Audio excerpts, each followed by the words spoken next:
Hi friends, ఎక్కడో కాశ్మీర్లో షిమ్లాలో పండే యాపిల్స్ మన పోలవరం ఏజెన్సీ మామిడిగొందు గ్రామంలో కూడా పండించి అసాధ్యాన్ని సుసాధ్యం చేసిన నా పేరు బొరగం వెంకట్.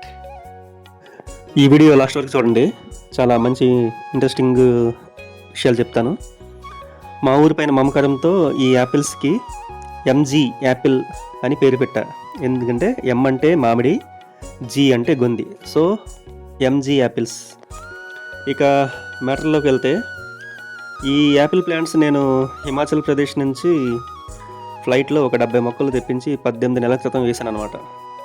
సో యాక్చువల్గా నవంబర్ డిసెంబర్ నెలల్లో వీటికి ప్రూనింగ్ చేయాలి, అంటే ఇలా కటింగ్ చేయాలి.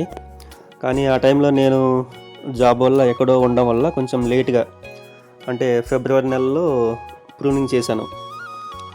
సో అప్పుడు తర్వాత నెక్స్ట్ మార్చి నెలలో మనకి ఫ్లవరింగ్ స్టార్ట్ అయింది.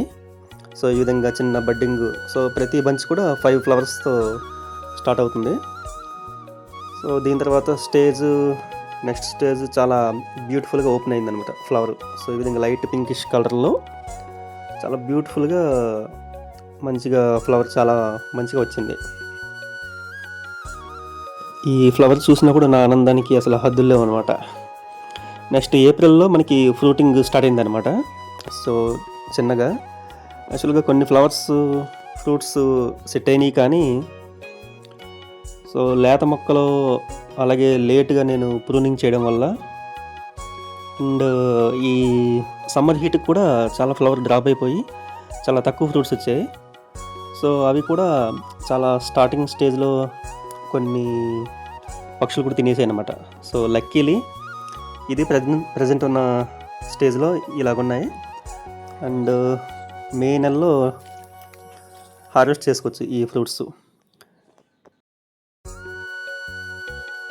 సో ఈ యాపిల్ ఫ్రూట్స్ ఇంకా తయారైతే సో కలర్ కూడా ఫైనల్ స్టేజ్ కలర్లో రెడ్ కలర్ రావచ్చు. సో నేనైతే చాలా హ్యాపీగా ఉన్నాను. సో ఫస్ట్ టైం నేను మన ఏజెన్సీలో యాపిల్ పండించానని చెప్పేసి. అండ్ ఈ సంవత్సరం తక్కువగా వచ్చాయి, కానీ నెక్స్ట్ ఇయర్ ఇంకా ప్లాంట్ బాగా డెవలప్ అయిన తర్వాత ఇంకా ఎక్కువ ఫ్రూట్స్ వస్తాయి. సో మార్కెట్లో నెక్స్ట్ ఇయర్ నుంచి ఎంజీ యాపిల్ పేరుతో రిలీజ్ చేస్తా.